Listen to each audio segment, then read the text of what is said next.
Lolu lusasazo ngqo lwendaba kumagumbi ethu sasazo kwikomkhulu le-SABC eAuckland Park eRhawutini nazo eziphambili.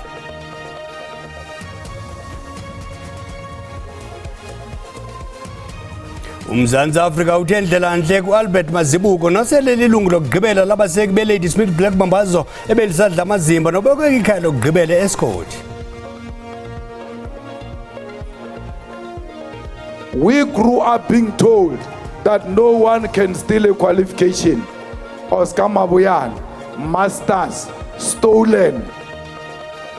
Inkulu baphathiswa yaseMpuma Koloni uMnumzana Oscar Mabuyane ifaka amaqwephe zomthetho imangalela inkokheli ye-EFF uJulius Malema ngentetho ezenziwe ngulo kaMalema ityhola uMabuyane ngelithi wafumana isidanga semasters ngomgunyathi kwiYunivesithi iFort Hare. Inkosi Mazole izicaka zithambile ndihamba noFortune Madlala itolika ngezandla singaphosisanga abaseko masikawuleswa rhuqa.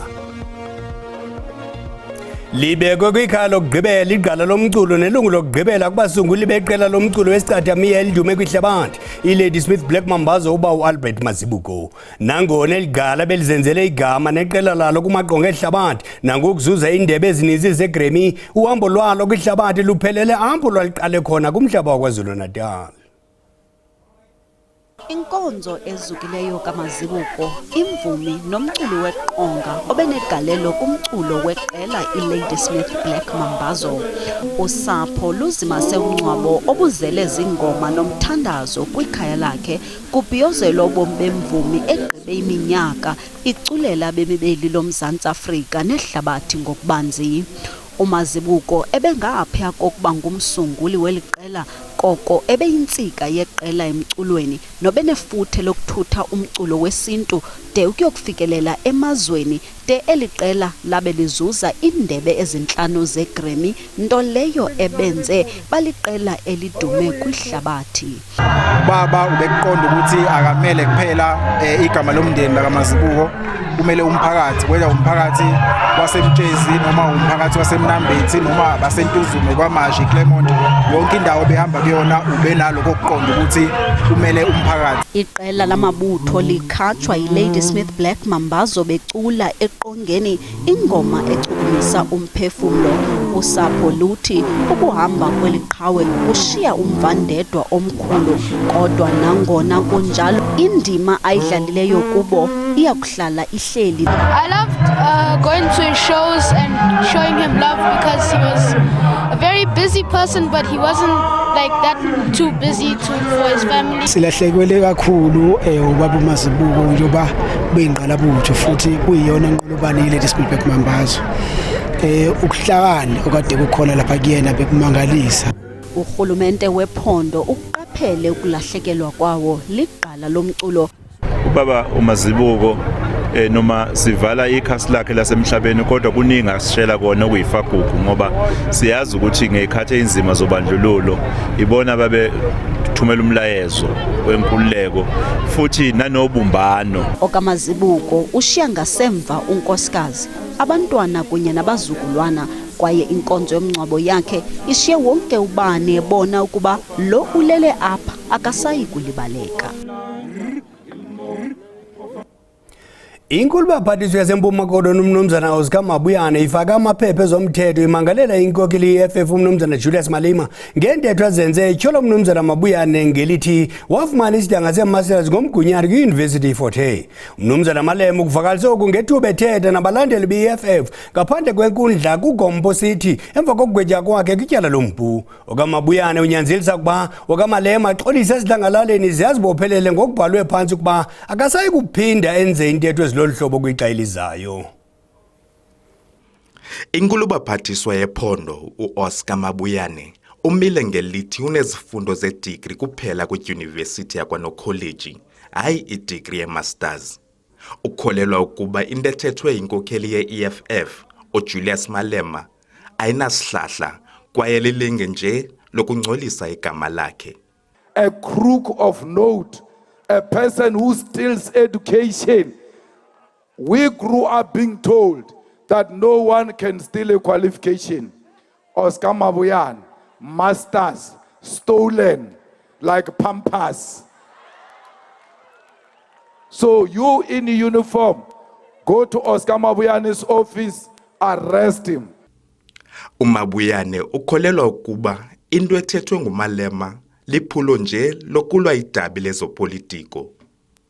Akufanelekanga ke uba umnumzana uMalema asasaze ulwazi olungeyonyani ngelixa naye ejongene nemicelimngeni yomthetho. UMzantsi Afrika ulawulwa ngumgaqo siseko, akukho mntu ungaphezulu komthetho kwaye akukho mntu unelungelo lokusasaza ubuxoki ngenxa yezopolitiko. Ukanti yona iSIU ithi uphando lwalo luza kuqukunjelwa ngenyanga yoMsintsi uSeptemba ukutsho. The investigation is progressing well in key focus areas, and the completion date remains targeted for the 30th September 2026. However, this timeline may be affected by various factors, including the availability of witnesses, access to evidence, and the scope and timeframe of the investigation. Abongile Yankees, kwiindaba ze-SABC, kwisixeko sakuGompo. Kusenjalo ingcali zomthetho nomgaqo-seko zithi inkokheli ye-FF umnumzana Julius Malema iseza kuhlala ilungu leParlamente de iqoshelise onke amabakala zomthetho. Ukulandela isigwebo seminyaka emihlanu eqamele ngeqide entolongweni athiwe nkqa ngazo yinkundla kamantyi yaseMonti kuGompo City ngolwesine nesivu semibuzo ngokulungela kwakhe ukuqhuba njengelungu leParlamente. Elityala ngumvuka wesenzo sokudubula umphu esilangalaleni kumsithi we-EFF kwibala isisadukashe eMdantsane eMpuma Koloni ngo-2018. FF umnumzana Julius Silo Malema akayindawo usazinzile eParlamente okukuza emva kokuthiwa nkqa ngesigwebo seminyaka emihlanu enkolonkoloza eluvalelweni. Amagqwetha kaMalema sicele umngeni buphuthu isigwebo ngelithi sibaxiwe ke noko. Isigwebo sivuse imibuzo ngokuba selungeleni kwakhe lokaMalema kuba lilungu leParlamente. You can still be a member of parliament until that imprisonment, that sentence is confirmed by the last court that you have appealed it to. So even if we're looking at potentially 2030 or even 2032, where the appeal running, Julius Malema is not disqualified from being a member of parliament. Umbuzo okuba mangakanani amathuba okuba ngasicela umngeni ngempumelelo esisigwebo. The party has already mentioned that they will be appealing both the conviction and the sentence. So what's the next step is essentially going to the High Court, right, and petitioning, right, asking directly the High Court to actually look into the conviction because they want to appeal the conviction. And the only way the High Court do this is if the High Court is convinced that the magistrate has misdirected herself below, which is a very high bar. Kunjalo inkundla isikhabile isicelo sokubhena ngakwisigwebo buqu ngelithi ayitshintshe eyokuba umnumzana Malema uphule umthetho. OkaMalema ufunge ngokusilwa de ayokuqandwa inkundla yomgaqo-seko esisigwebo ukuba kuyadingeka. Usodolophu waseTshwane uGqirha Nasiphi Moya uqinisekise abahlali baseHammanskraal ukuba ziqhubela phambili izicwangciso zokuba babe namanzi acocekileyo. uGqirha Moya ubuyele kule ngingqi emva kokuba bekukho ukujongana ngezikondo zamehlo ebutsheni bale veki emva kokuphanza kuzimasa intlanganiso. Ukwathe umasipala ufuna ukuyeka ukuxhomekeka ekusebenziseni iiloli zamanzi. Abahlali baseHammanskraal bagunyazisa ukufumana amanzi acocekileyo. Abazimasele entlanganiso banikane ithuba lokuvakalisa izikhalazo zabo kusodolophu wesixeko saseTshwane. uGqirha Nasiphi Moya uninzi lwaba bahlali luxhomekeke kwizigadla zamanzi. Kumaxali ndawoni kwiinzame zokunika abantu baseHammanskraal amanzi acocekileyo nenkqubo yogutyulo. I do appreciate that you are now moving into the direction of building state capacity, and we do appreciate the trakasel distance but however they are not enough. Abahlali bathi le meko ibe maxongona ngakumbi ngenxa yeengxaki zogutyulo lwelindle nevumbe liphuma kwizindlu zangasese ezingagungxulwayo ngenxa yokushokoxeka kwamanzi. Please bring back that very dirty water. The people of this area know very well they're not supposed to drink water from river. As a matter of urgency, bring back the dirty water just to flush the toilets. uGqirha Moya udandalazise izicwangciso zokwakha iziko lokumpompa amanzi ukukhawulelana nengxaki yokushokoxeka kwamanzi kwesi sixeko. Isixeko saseTshwane sichitha imali engaphaya kwe-R300 million ngonyaka sihlawula iziko lokumpompa amanzi labucala. There is work that we have done from our side, especially for the areas at Tower, where we've installed pump stations. We've done that, but until we get enough water from Magalies, that water is still not enough. We then, this was beginning of the year when we installed those pump stations. Magalies is working on the pump stations that are supposed to help us to get enough water into the system. Sithi ukusombulula ingxaki yamanzi yaseHammanskraal ngundoqo kuso.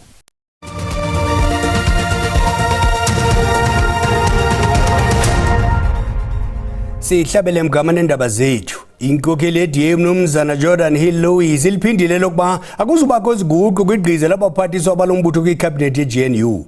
Uqhube wathi naye uza kuhlala engusodolophu waseKapa kwaye akanawo umnqweno wokusebenza kwikhabhinethi. Le nkokeli ibithetha bucala kumsitho wokubhiyozela ukubuyiselwa kwamaphepha mvume okuloba enqanawa ngama-200 kubalobi eSt Helena Bay kunxweme laseKapa.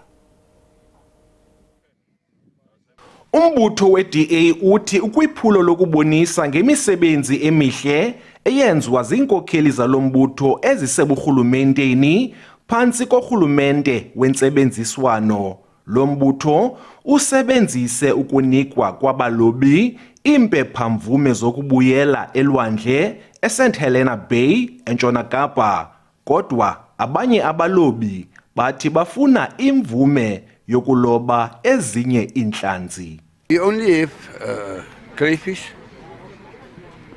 in lionfish, snook, mussels, white mussels, and then again, they doesn't give you.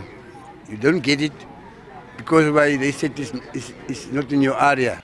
Umphathiswa ojongene nemiba yabalobi uVile Aukamp uthi noxa nje eze kulomsitho njengetshantliziyo kodwa isebe lakhe liwasabele amakhwelo abalobi. I looked at the data and I met with the fishermen and women and I said to them that I will handle these appeals in a matter of urgency. Normally it takes a year to a year and a half to handle these appeals. Umbutho we-DA uthi lo msitho akadibanisi imiba yombutho neyoburhulumente. We are here to celebrate when the DA does something that benefits everyone, that a community particularly that has been long disrespected by government after government or minister after minister that has disregarded local fishing communities.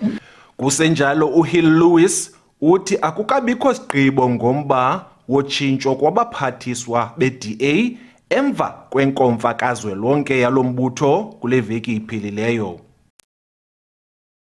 Do a review over the coming weeks and months. And again, my only measurement is, are you showing people the DA different? uHill-Louis uthi useza kuqhubeka abengusodolophu womasipala ombhaxa waseKapa.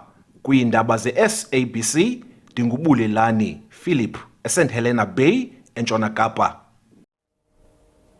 Iqonga lokhuseleko nophuhliso eMitchells Plain eKapa lithi liqinisa inzame zokunqanda ubundlobongela bamaqela emigulukudu kunye nolophulomthetho lobundlobongela kulommandla ugcwele imigewu. Eliqonga lisungule iphulo lokhuseleko ePortland nalapho kudityaniswe imibutho yoluntu, icandelo loshishino kunye norhulumente ngenjongo yokunciphisa iintshukumo zobundlobongela ngokwakhiwa kwamathuba ophuhliso acwangcisiweyo. Le nkqubo izawugxila kwiindawo ezintlanu zaseMitchells Plain nalapho izenzo zolwaphulo-mthetho ziphezulu khona. Ezi ndawo ziquka iTafelberg, iRocklands, iBeacon Valley, iStrandfontein kunye nendawo yaseMontrose Park. So we'll look at youth in particular. We'll also look at trauma-informed. All our programs need to be trauma-informed because remember that most of our youth, in particular the area that we're standing in, the section that we're standing in, have just seen a mass shooting. So obviously there's trauma in that community, in this community. Kananjalo abasemagunyeni bathi kusekutsha ukwangoku ukuchaza ukuba ingaba ukutyalwa kwamajoni kunegalelo kusini na ekulweni ubundlobongela kule ndawo. It's not a silver bullet. They're only going to stay here for a year. So it's difficult. I really don't know how I can really answer that for you, but the army is a supplement for keeping we visible in the areas, and some of our SAPS members say they're good to have them. I maintain as a person that you can have 1,000 police officers at every street corner. It's not going to change the narrative unless me as a citizen start taking ownership of my area where I reside in and look at alternatives for young people. That is not SANDF soldiers or the army. That is not just policing. That is the community taking responsibility. That is the neighbor saying, this is my child and my child needs to be safe. Ukudala indawo ezikhuselekileyo kwanokuphucula intembeko phakathi koluntu namapolisa zezinye zezinto ekujoliswe kuzo ngale nkqubo. Ndingandile Mbanja weendaba ze-SABC eKapa. Umphathi wezemihlaba nophuhliso lwamaphandle uMnumzana Mzwanele Nyonso uthi isebe lakhe likwazile ukunikezela ngomhlaba ozihektare ezingaphaya kwe-5.9 million labuyisela umhlaba ozihektare eziyi-3.9 million kubantu abaphulukana nomhlaba wabo. uMnumzana Nyonso bethetha neenkokheli zomthonyama elusikisike eMpuma Koloni. Isebe lezokubuyiswa komhlaba lithi nangona urhulumente ejongene nemingeni kodwa likwazile ukubuyisa izigidigidi zehektare kubantu baseMzantsi Afrika. So far from the side of redistribution, we have redistributed more than 5.9 million hectares. On restitution, 3.9 million hectares of land. Basemampondweni bucela ukuba onke amaqumrhu ajongiswe ukuba aphathiswe uxanduva lokulawula imihlaba engaphansi kwenkosi khona kuze kwenziwe uphuhliso asebenzisane nenkosi. Kubalulekile into yoba amakhosi ne-CPA nabahlali ngokuba ne-government departments sidibane sithethe ngazwi linye elicacisa into yoba i-development mna njengokumkani wesisizwe ndiyayifuna ngoba i-development yenza into yoba abantwana besisizwe bafumana imisebenzi noqoqosho lesisizwe lunyuke. Uthetha ngendawo abakhenkethi abafuna ukuya kuzo ingxaki ezikhona ezifuna ukujongwa ngokukhawulezileyo indlela yokufikelela kwezo ndawo. Ingxaki yokuthi kuhanjiswe into ezilinywayo zisiwe kwi-markets. Umphathiswa uNyonso uthi umthetho osetyenziswa liphandle laseTranskei ngaphambili nowuthintela abantu abamnyama ukuba bakwazi ukuba nomhlaba ngaselwandle kufuneka upheliswe nanjengoko oku esithi kuchasene nomthetho welizwe loMzantsi Afrika. Zonke izindlu ebezikhona apha zikholelwa ukuba kungaboni ngasonye kweenkokheli zomthonyama ngendlela amawuphathwe ngayo umhlaba nolawulo kwenza kube nzima ukuba kube khona inkqubela phambili kwezophuhliso ngakumbi kummandla wasemampondweni. Ndinkululeko Nyembezi weendaba ze-SABC elusikisike. Njengokuba urhulumente eqinisa inkqubo kazwelonke yogonya kwesifo sochwane nenyebethu, amanye amafama eLimpopo agxile kumayeza esintu ukulwa nokusakazeka kwesifo. Amayeza emveli indlela ethembekileyo yokunyanga izifo zemfuyo yantlandlawulo. Mathabatha ngumfama oselula nozinze eRadium ngaphandle nje kwaseBhelabhela eLimpopo naye khange asinde kuqhambuko lwesifo sochwane nenyebethu nalapho uye walahlekelwa yimfuyo yakhe. Uthi usebenzisa umxube wamayeza esintu nobizwa ngelika Thokoza kwaye imfuyo yakhe ibonakalisa ukuphucuka. What we ended up doing was we administered the medicine to half of the cattle and the other half we didn't administer to, so that we could see, so we could compare the two herds, where we separated the herd. And then we administered the medicine to half of the cattle, and then what we realized that the other half that we didn't administer the medicine to, the cattle were still the same. They were lame, not willing to go and graze, not willing to come back and drink water. Onyanga ngamayeza esintu uthi lo mxube wamayeza sele yiminyaka usetyenziswa zizizukulwana ngezizukulwana. Most of the time they don't share the tree name that they use in order to protect those species, because mostly they use their knowledge, which is just indigenous knowledge that they get it from also their ancestors. They share that knowledge with us. There's nothing that is mixed with Thokoza. It's just the grinded leaves that are dried in a cold place. Ukuqhambuka nokunwena kwesifo sochwane nenyebethu sele kunefuthe elibi kwimveliso yenyama nobisi. Okugqibela imvumi nombhalo womculo Mervyn Matthews ibekwe kwikhaya lokugqibela eGqeberha eMpuma Koloni. uMatthews waba indumathe emva kokuba ngomnye wabaqambi bengoma yodumo kaBrenda Fassie Weekend Special neyathengisa ngaphaya kwe-200,000 yamacwecwe yafikelela nakwesemanqwanqweni eMelika ye-American Billboard Charts. Usweleke kwiveki ephele eminyaka engama-67. Izihlobo nezalamane zithi uyakhunjulwa ngentobeko yakhe kona ukuba ngumntu obesoloko edlamkile. Makube Khosi kubele.